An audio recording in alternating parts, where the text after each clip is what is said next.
From the KOFI News Team, this is KOFI's Flathead News Weekly, covering the week's top headlines from Kalispell to Columbia Falls, Whitefish to Big Fork, and across northwest Montana.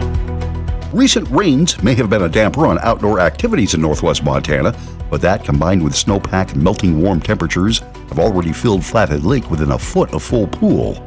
Christy Niemeyer reports in the Lake County Leader that measurements posted Tuesday of this past week put the lake level at 2,892.37 feet.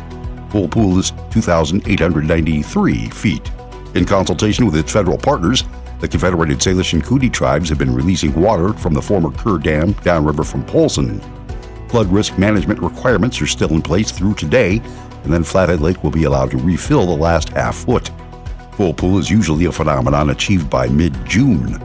No forecasts on the rest of the summer recreation season on the Big Lake have as yet been provided by Energy Keepers Incorporated, the CSKT subsidiary that manages the now tribally owned dam that regulates lake levels, in collaboration with local flood risk managers and the U.S. Army Corps of Engineers, the federal agency that oversees the hydroelectric system in the entire Columbia River Basin.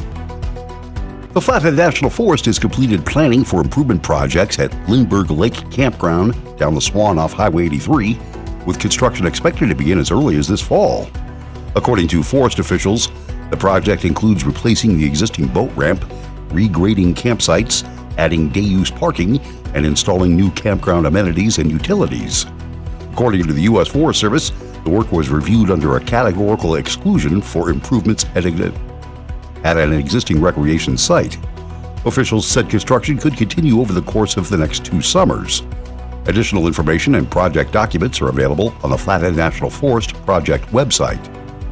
The U.S. Forest Service canceled a large project on the Flathead National Forest in the Swan Valley in April, opting to break it down into smaller, more manageable portions. One of these is the Piper Creek project north of Condon, which proposes management for 2,307 acres, much of which is dense forest.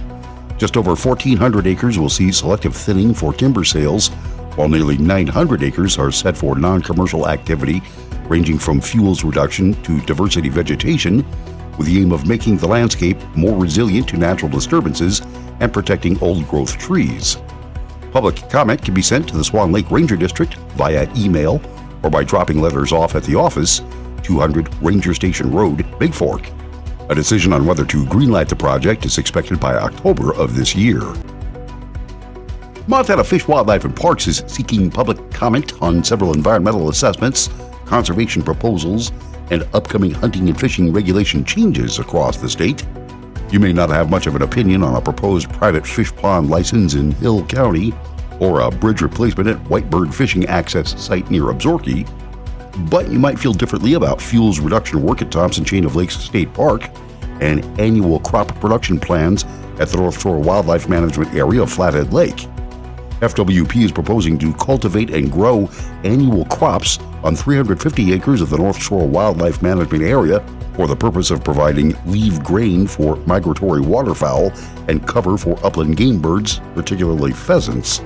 Comment deadline is June 5th. FWP also proposes to purchase a 20,704-acre conservation easement, the Stimson Timberland Legacy Conservation Easement, on working forest land with important fish and wildlife habitat in Lincoln, Mineral, and Sanders counties, owned by Stimson Lumber. Comment deadline on that proposal is June 6th. Also, the U.S. Fish and Wildlife Service is seeking public comment on a draft environmental assessment regarding the proposed disposal of 5.4 acres from Fish, Wildlife, and Parks' Sportsman's Bridge Fishing Access site along the Flathead River. Comment deadline there is June 7th. FWP is also requesting feedback on proposed 2027-2028 fishing regulation changes and several agenda items for the June 12th Fish and Wildlife Commission meeting, including mountain lion quotas, elk hunting access agreements, and a temporary closure on the Blackfoot River. Get more information on the website of Montana Fish, Wildlife, and Parks.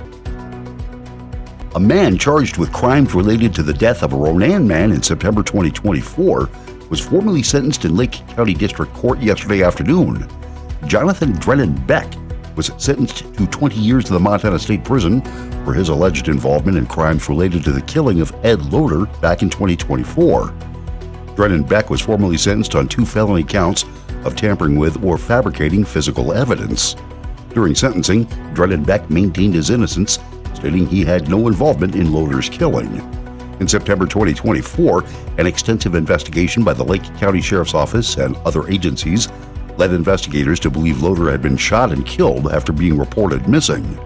Detectives found a possible crime scene just a few miles from Loader's home. The investigation led to the arrest on deliberate homicide charges of James Lawrence of Polson. Lake County Sheriff Don Belt said Lawrence cooperated with the investigators, and Loader's body was later found in the Twin Lakes area southeast of St. Ignatius. Under a binding plea agreement with the state of Montana, a deliberate homicide by accountability charge against Drennan Beck was dismissed. Lawrence is scheduled for his sentencing June 12th. Whitefish Mountain Resort says visitation for the ski season just completed fell 8%, with officials blaming a warm winter with below-average snowfall at the summit and a steady stream of rain to the base area. Whitefish Mountain Resort Sales and Marketing Director Matt Gibo on May 19th told the Whitefish Community Town Hall on tourism and the local economy that overall skier visits totaled 447,000, which was down 40,000 visits from the 2024-2025 season. The 3% rise in season pass sales, which totaled more than 17,000 and broke previous records, was countered by out-of-town visitation decreasing 11%. However, as Maggie Dresser reports in the Flathead Beacon, a rise in lodge stays brought in revenue 5% higher than last season and helped offset losses. Moreover, guest surveys reveal that average overnight stays were roughly 6 nights, while visitors skied for about 4 days, meaning tourism dollars were spent beyond Big Mountain. That's your Week in Review from the KOFI News Team. Stay connected with us for the latest news affecting the Flathead Valley and Northwest Montana by listening to this podcast, posted every Friday afternoon. Join us again next week for another roundup of the stories that matter to you.